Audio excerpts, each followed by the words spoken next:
శతాధిపతి అయిన కొర్నేలియని భక్తి పరుడుకడు కైసరలో ఉండెను. శతాధిపతి కొర్నేలి, ప్రార్థనకెళ్ళే కొర్నేలి అని రాయాల్సి వస్తే పరిశుద్ధాత్మదేవుడు రాయించాడు. శతాధిపతి అయిన కొర్నేలి, శతాధిపతి అయిన కొర్నేలి భక్తి పరుడు కైసరలో ఉండేను. భక్తి పరుడు. మన ధ్యాన కొరకులా చెప్పుదాం, సాక్ష్యముతో కూడిన భక్తి. ఎవరు సాక్ష్యమిస్తున్నారయా అంటే, తను ఎవరికైతే అధికారిగా ఉన్నాడో వారు సాక్ష్యం ఇవ్వలేదు. తాను ఏ పట్టణంలో నివసిస్తున్నాడో ఆ పట్టణం వారు సాక్ష్యం ఇవ్వలేదు. తాను ఎవరి మధ్య నివసిస్తున్నాడో ఆ నివాసం ఉంటున్న వారు సాక్ష్యం ఇవ్వలేదు. కొన్ని భార్య పిల్లలు, మా నాన్నగారు లేక మా భర్త గారు భక్తిపరుడని సాక్ష్యం ఇవ్వలేదు. దేవుడే నేరుగా పరిశుద్ధాత్మ దేవుని ప్రేరణలో రాయించిన సంగతులు ఏంటంటే, భక్తిపరుడైన కొర్నేలి. భక్తిలో ఉన్న శ్రేష్టత ఏమిటి? భక్తి ఉంది. ఆ భక్తి ఎలా ఉండాలి? యాకోబు పత్రిక మొదటి అధ్యాయం. యాకోబు పత్రిక మొదటి అధ్యాయం 26వ వచనం నుండి చూడండి.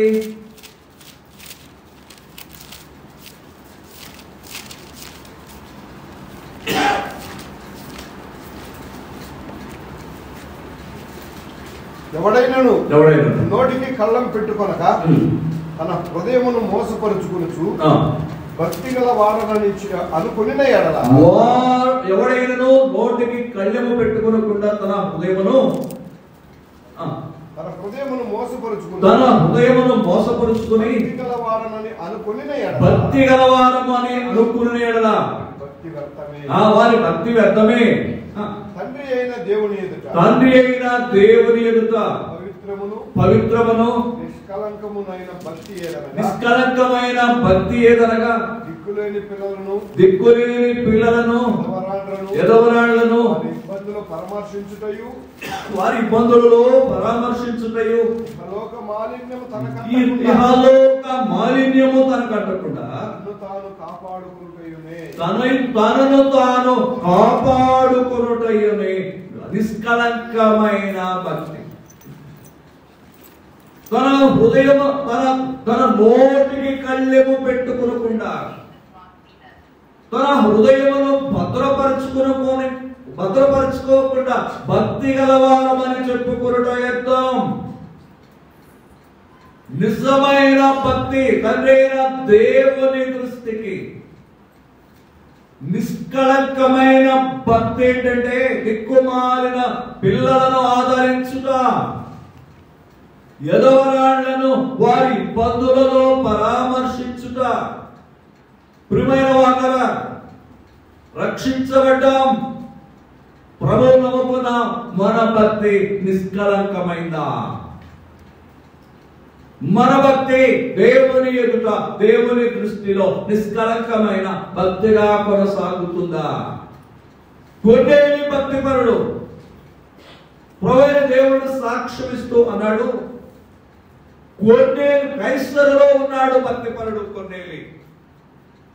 మన గురించి సాక్ష్యం ఇవ్వాల్సి వచ్చినప్పుడు, మన గురించి మాట్లాడవలసి వచ్చినప్పుడు, ఫలానా ప్రాంతంలో ఫలానా స్థలములో నా కొరకు నిలిచే నా కుమారుడు, నిలిచే నా కుమార్తె నాకు సాక్షులుగా ఉన్నారు, వారి భక్తి నా దృష్టికి నిష్కళంకమైనది అని చెప్పగలమా? చెప్పగలిగినట్టు ప్రభు చెప్పగలడు అనేటువంటి ధైర్యము నిశ్చయిత మన జీవితంలో ఉందా? నిష్కళంకమైన భక్తి కలిగి జీవించాలి. రెండవ కారణం భక్తిలో ఏమిటి అంటే, అపోస్తల కార్యాలు 16వ అధ్యాయంలో 14వ వచనం, లుదియాయను దైవభక్తి కలిగిన స్త్రీ వినిచుండెను. ఆమె ఊదారంగా పడినము తుయితైరా పట్టణస్థురాలు. ప్రభువు ఆమె హృదయమును తెరచను కనుక పౌలు చెప్పిన మాటలయందు ఆమె లక్ష్యముంచెను. దైవభక్తి కలిగిన లుదియా, దేవుని మాటలు ఇంటున్నా లుదియా, ప్రభువు ఆమె హృదయము తెరవగా పౌలు చెప్పే మాటలయందు లక్ష్యముంచుతుంది.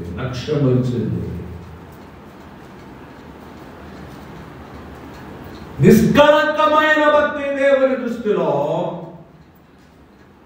హృదయము తెరవబడిన భక్తి ప్రభువుకు మహిమకరమైంది. మూడో కారణం చూడండి, భక్తిలో మూడో కారణం తిమోతి మొదటి పత్రిక 2వ అధ్యాయము 1వ వచనము. నిష్కలంకమైన భక్తి, హృదయము తెరవబడిన భక్తి. మొదటి తిమోతి పత్రిక 2వ అధ్యాయము 1వ వచనము. మనము సంపూర్ణ భక్తియు కలిగి దేవుని వాక్యంలో మనం చదువుతున్నాం. కొన్నేలి భక్తి పరుడు, ఆ భక్తి నిష్కలంకమైన భక్తిగా కనపడాలి. కొన్నేలి భక్తి పరుడు, ఆ భక్తి హృదయతరమైన భక్తి అయి ఉండాలి. మన భక్తి ఫలం, మన భక్తి సంపూర్ణమైనదై ఉండాలి. మంచిది. రెండవ కారణం చూడండి, కొన్నేలి జీవితంలో అపోస్తుల కార్యాలు 10వ అధ్యాయం. అపోస్తుల కార్యాలు 10వ అధ్యాయం 1వ వచనం. ఇటలీ పటాలమడిన పటాలములో శతాధిపతి అయిన కొర్నేలియను భక్తిపరుడు భక్తిపరుడు ఒకడు కైసరయలో ఉండెను. తన ఇంటి వారందరితో కూడా దేవుని యందు భయభక్తులు కలవాడై ఉండి. ఒకటి భక్తిపరుడు కొన్నేలి, 2 భయభక్తులు కలిగిన వాడు కొన్నేలి. ఎవరి అందరిత తన ఇంటి వారి అందరితో కూడా దేవుని యందు భయభక్తులు కలిగిన వాడు. స్నేహితుడా, రక్షించబడ్డావు, ప్రభువు నమ్ముకున్నావు, విశ్వాసగా కనపడుతున్నావు, క్రైస్తవుడుగా కనపడుతున్నావు, దేవుని కుమారుడుగా, ఆరాధికుడుగా, బాధ్యత కలిగిన సోదరుడుగా కనపడుతున్నావు. సోదరి, రక్షించబడిన అనుభవం ఉంది, ప్రభువును ఆరాధించే అనుభవం ఉంది. నీవు నీ ఇంటి వారు దేవుని యందు భయభక్తులు ఉన్నాయా? హెబ్రీ కర్త రాస్తూ అన్నాడు, హెబ్రీ పత్రిక 11వ అధ్యాయం, హెబ్రీ పత్రిక 11వ అధ్యాయం 7వ వచనంలో, విశ్వాసమును బట్టి నోవహు అది వరకు చూడని సంగతులను గూర్చి దేవుని చేత హెచ్చరింపబడి భయభక్తులు గలవాడై తన ఇంటి వారి రక్షణ కొరకు ఒక ఓడను సిద్ధము చేశాను. నోవహు విశ్వాసమును బట్టి అది వరకు చూడని సంగతుల గురించి దేవుని చేత హెచ్చరించబడి భయభక్తులు గలవాడై తన ఇంటి వారి రక్షణ కొరకు ఓడను సిద్ధం చేశాడు. భయభక్తులు కలిగిన వారు ఇంటి వారి రక్షణ కొరకు ప్రయాసపడతారు. కుటుంబ సభ్యుల కొరకు కన్నీళ్లు కారుస్తారు. కుటుంబ సభ్యుల మారు మనసు కొరకు ప్రభు సన్నిధిలో విలపిస్తారు. కొన్నేలి జీవితం భక్తి కలిగిన కొన్నేలి. రెండవ కారణం మనం ఆలోచన చేస్తున్నాం, భయభక్తులు కలిగిన కొన్నేలి జీవితంలో భయభక్తులు కలిగి ఉన్నాడు, భక్తిపరుడుగా ఉన్నాడు. భయభక్తులు కలిగి ఉన్న కొన్నేలి మనం ఎలాగున్నాం? 34వ కీర్తన 11వ వచనంలో, 34వ కీర్తన 11వ వచనంలో, పిల్లలారా మీరు వచ్చి నా మాట వినుడి, యెహోవా యందు భయభక్తులు మీకు నేర్పెదను. పిల్లలారా, చెప్తారు, మీరు వచ్చి నా మాట వినుడి, యెహోవా యందలి భయభక్తులు మీకు నేర్పుదును. నేర్చుకోవాలి. ఎప్పుడంటే ఎంతవరకంటే లోకము ముగించేంత వరకు, ఎంతవరకంటే నిత్య విశ్రాంతిలో ప్రవేశించేంత వరకు, ఎంతవరకంటే భూమి మీద ఉన్నంత వరకు, ఎంతవరకంటే మహిమలో చేర్చబడేంత వరకు భయభక్తులను నేర్చుకోవాల్సిన అవసరం ఉంది. భయభక్తులు కలిగి ఉండడం ద్వారా వచ్చే ఫలితం ఏంటి? భయభక్తులు కలిగి ఉండటం ద్వారా వచ్చే లాభం ఏంటి? యోబు గ్రంథం 2వ అధ్యాయం 3వ వచనం చూడండి. యోబు గ్రంథం 2వ అధ్యాయం 3వ వచనము. అందుకు యెహోవా, నీవు నా సేవకుడైన యోబు సంగతి ఆలోచించుదువా? అతడు యథార్థవంతుడు, న్యాయవంతుడై దేవుని యందు భయభక్తులు కలిగి చెడుతనమును విసర్జించినవారు. భయభక్తులు కలిగిన వారు ఏం చేస్తారంటే చెడుతనాన్ని విసర్జిస్తారు. ఏది దేవునికి విరోధమో, ఏది దేవునికి ప్రతికూలమో, ఏది దేవునికి అవమానకరమో, ఏది దేవునికి దుఃఖకరమో, ఏది దేవునికి ఆయాసకరమో ఆ సంగతులను విసర్జిస్తారు. ఎవరు విసర్జిస్తారయా అంటే దేవుని యందు భయభక్తులు కలిగిన వారు విసర్జిస్తారు. రక్షించబడ్డా, నేను దేవుని యందు భయభక్తులు కలిగి ఉన్నా. నా జీవితంలో రక్షించబడిన నాటి నుండి ఈ క్షణం వరకు ఏ పరిస్థితిలో దేవునికి నాకు విరోధమైనది ఏదీ లేదని చెప్పగలిగిన వారు ఉన్నారా? అలా ఉంటే ప్రభు స్తోత్రం. భయభక్తులు కలిగిన వారు చెడుతనాన్ని విసర్జిస్తారు. భోగాయందరి భయభక్తులను నేర్పుతాడు. ఒకటి భక్తిపరుడైన కొన్నేలి, రెండు తన ఇంటి వారితో దేవుని యందు భయభక్తులు కలిగిన. మూడవ కారణం చూడండి, అపోస్తుల కార్యాలు 10వ అధ్యాయం. అతడు తన ఇంటి వారందరితో కూడా దేవుని యందు భయభక్తులు గలవాడై ఉండి ప్రజలకు ధర్మము చేయుచు. మూడో కారణం మనం చదువుతున్నాం. ఒకటి భక్తిపరుడు కొన్నేలి, రెండో కారణం భయభక్తులు గలవాడు కొన్నేలి, మూడో కారణం ప్రజలకు ఏం చేస్తున్నాడంట? బహుధర్మము చేయించున్నాడు. ఎఫెసీయులకు రాసిన పత్రిక 4వ అధ్యాయం 28వ వచనం. దొంగిలివాడు ఇక మీదట దొంగిలిక, అక్కర గలవానికి పంచిపెట్టుటకు వీలు కలుగు నిమిత్తము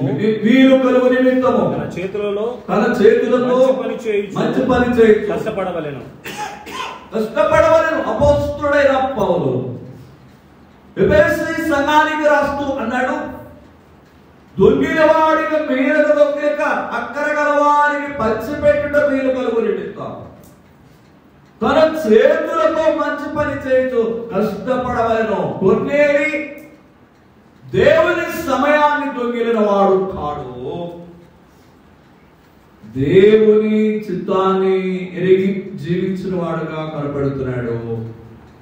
ప్రజలకు ఏం చేస్తున్నాడట? చదివా, ప్రజలకు బహుధర్మము చేస్తున్నాడు. అంటే విస్తారంగా ధర్మం చేస్తున్నాడు. కొన్నేలిలో మూడో అర్థం ఏంటంటే బహుధర్మము చేసేవాడు.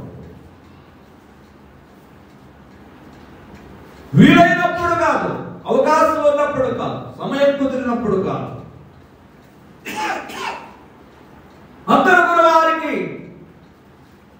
ఆదరించే కొన్నేలి, భక్తిపరుడైన కొన్నేలి, దేవుని యందు భయభక్తులు కలిగిన కొన్నేలి కుటుంబం, సహాయపడే కొన్నేలి మూడో కారణం. నాలుగో కారణం చూడండి, ఎల్లప్పుడూ దేవునికి ప్రార్థన చేయువాడు. భక్తిలో ఉన్న మూడో కారణం. ఒకటి భక్తిపరుడు, భక్తి భయాన్ని నేర్పుతుంది, భక్తి ఆదరించడాన్ని నేర్పుతుంది. భక్తిలో మూడో అనుభవం ఏంటంటే ఎల్లప్పుడూ ప్రార్థన చేయుట. అవకాశం ఉన్నప్పుడు కాదు, వీలున్నప్పుడు కాదు, ఖాళీగా ఉన్నప్పుడు కాదు, ఏ పని లేకుండా ఇంటి దగ్గర ఉన్నప్పుడు కాదు, ఖాళీగా ఉన్నాం ప్రార్థనలు చేసుకుందాం వెళ్దాం రమ్మని ప్రోత్సహించటం కాదు. తన సమయాన్ని ప్రార్థన కొరకు ప్రత్యేకించబడిన కొన్ని ఇలా ప్రశ్న వేసుకుందాం. రక్షించబడి ఏంట తడబడి అనుభవం ఉంది, రక్షణలో సీరియారిటీ కలిగిన విశ్వాసులుగా దేవుని ప్రజలుగా కనపడుతున్నారు. ఎల్లప్పుడూ ప్రార్థించే అనుభవం ఉందా?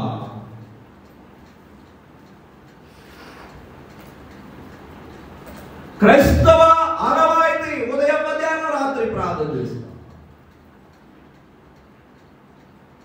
కొన్నేళ్ళకి వచ్చి పరిశుద్ధాత్మ దేవుడు రాయించిన సంగతి ఏంటంటే ఎల్లప్పుడూ దేవునికి ప్రార్థన చేయాలి. అక్కడ మన పేరు పెట్టి చదువుకుంటే అతడు 100 మందికి అధికారి,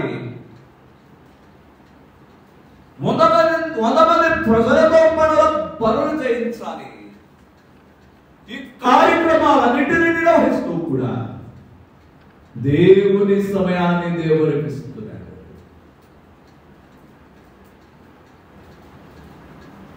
ప్రార్థనకు ప్రథమ సమయాన్ని అప్పగించిన వాడుగా కనపడుతున్నాడు.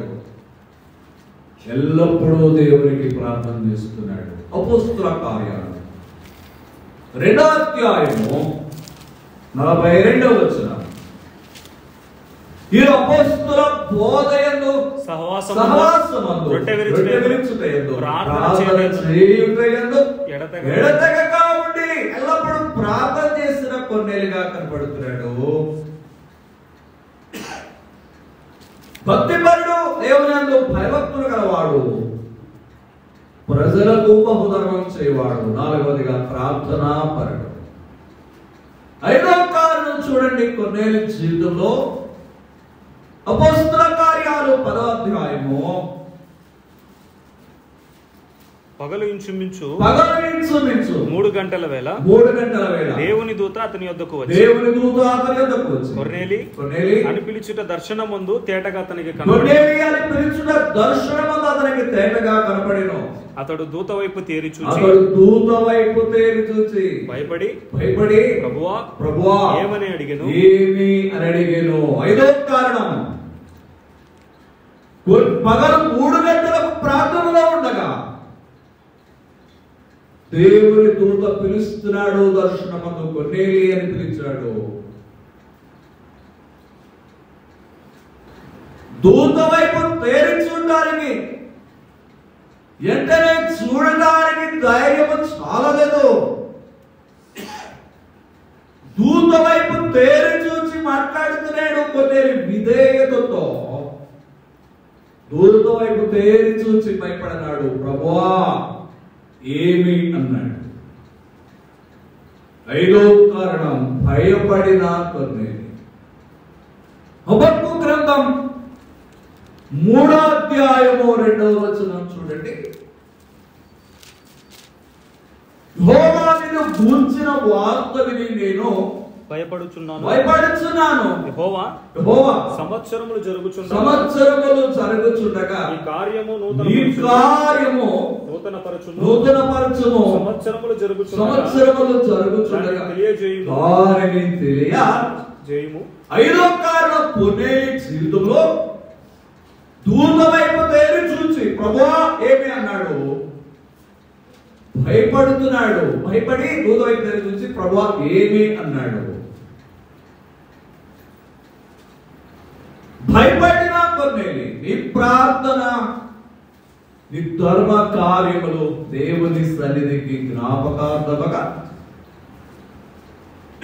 5వ కారణం, భయపడిన కొన్నేలి ఏ విషయంలో? భక్తిని బట్టి. భక్తి ఎలాగుందో భయం. ఆత్మీయ జీవితం ఎలాగుందో భయం, విశ్వాసం ఎలాగుందో భయం, ప్రార్థన చేస్తున్నాను కానీ నా ప్రార్థన ఎలాగుందో భయం. దూత వైపు తేరి చూస్తున్నాడు. ప్రభువా ఏమన్నాడు? నీ ప్రార్థన, నీ ధర్మ కార్యములు దేవుని సన్నిధికి జ్ఞాపకార్థముగా చేర్చబడ్డాయి. దేవుని సన్నిధికి చేర్చబడ్డాయి. దేవుని వాక్యం చదువుతుండగా గొర్రెలు దూత వైపు తేరి చూసి భయపడ్డాడు. దేవుని వాక్యం భయముతో చదువుతున్నావా? ఏదో రక్షించబడ్డాం కనుక, దేవుని దేవుని ప్రజల కనుక, దేవుని కుమారులకు మాత్రం కనుక బైబిల్ చదవవలసిన బాధ్యత ఉంది కనుక, బైబిల్ చదవవలసిన అలవాటు ఉంది కనుక వాడుకతో చదువుతున్నావా? వాక్యము ఇతర పుస్తకాలు చదివినట్లు కాదు. బైబిల్ గ్రంథాన్ని బైబిల్ గ్రంథంగానే చదవాలి. క్రమ పద్ధతిలో చదవాలి. ప్రార్థనాపూర్వకంగా చదవాలి. ధ్యానపూర్వకంగా చదవాలి. వినయ విధేయతలతో చదవాలి. చదివిన మాటపై మనస్సు నిలిపి చదవాలి. ఆ వచనం అర్థం కాకపోతే మరలా చదవాలి. అర్థం కాలేదా? అర్థమయ్యేంత వరకు చదవాలి. అది నిజమైన విశ్వాస రక్షణ. అది నిజమైన దేవుని పిల్లల ఆనవాయి. దూత వైపు తేరి చూచాడు. తేరి చూచాడు. 34వ కీర్తన 5వ వచనం.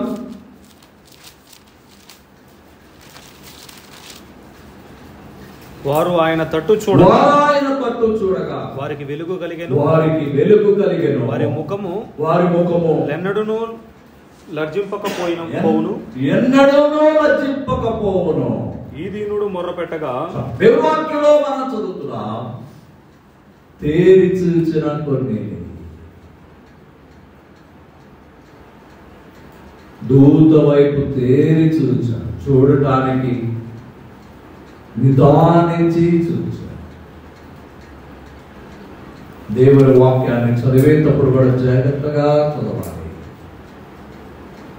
తేరి చూచిన కొన్ని దేవుని వాక్యాన్ని దేవుని దూత వైపు తేరి చూచాడు. వినయం విధేయత కలిగిన కొన్ని. 6వ కారణం భయపడిన కొన్ని. నీ ప్రార్థన దేవుని సన్నిధికి చేరితే సరిపోదు. ప్రార్థన దేవుని సన్నిధికి చేరింది.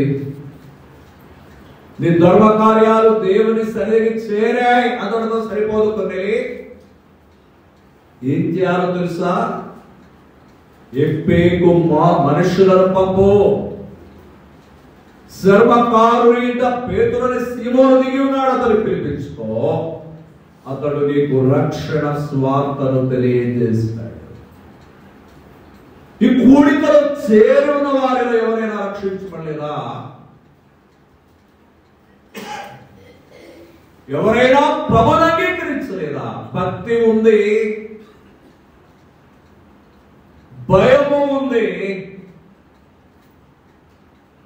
మంచి కార్యాలు చేసే అలవాటు ఉంది, వాక్యం క్షుణ్ణంగా ధ్యానం చేసే అలవాటు ఉంది, ప్రార్థన జీవితం ఉంది, దేవుని వాక్యాన్ని వినయంగా నేర్చుకునే అలవాటు ఉంది. ప్రభువు మహిమ కలుగుగాక. రక్షణ అనుభవం ఉందా? రక్షించబడ్డావా? కొర్నేలితో దూత చెప్పిన సంగతులనే నువ్వు ఎబ్బేకు మనుషులను పంపు. సర్వకారుని పేతురు అనబడిన మనుషుడు ఉన్నాడు. పేతురు అనే సీమోను ఉన్నాడు. అతడు నీకు రక్షణ కార్యాన్ని, రక్షణ వార్తను తెలియజేస్తాడు. కొన్ని తన హృదయంలో గర్వించలేదు. కానీ నేను శతాధిపతిని కదా, నేను భక్తిపరుడును కదా, మా ఇంటి వారందరితో దేవుని యందు భయభక్తులు కలవాలని కదా, ప్రజలకు బహుధర్మం చేసే అలవాటు నాకు ఉంది కదా, ఎల్లప్పుడూ నేను దేవునికి ప్రార్థన చేయవాడను కదా, నా ప్రార్థన దేవుని సన్నిధికి, నా ధర్మ కార్యాలు దేవుని సన్నిధికి జ్ఞాపకార్థంగా చేరినవి కదా. పేతురునే ఎందుకు పిలిపించుకోవాలి? ఈ ప్రాంతంలో ఎవరో ఒక సేవకుడిని పిలిచి వాక్యం చెప్పించుకొని రక్షణ మారు మనసు పొందవచ్చు తర్వాత అనుకోలేదు. దేవుని నువ్వు చెప్పాడు, చెప్పితే సరే అన్నా తర్వాత చూద్దామని అనలేదు. నమ్మకమైన ఇద్దరు మనుషులను పంపి పేతురును వారిని ఆహ్వానించిన కొన్ని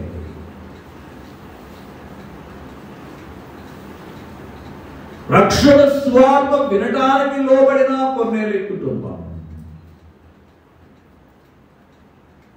రాత్రి వేళ మన భక్తి నిష్కలంకమైనదిగా ఉంటాయి.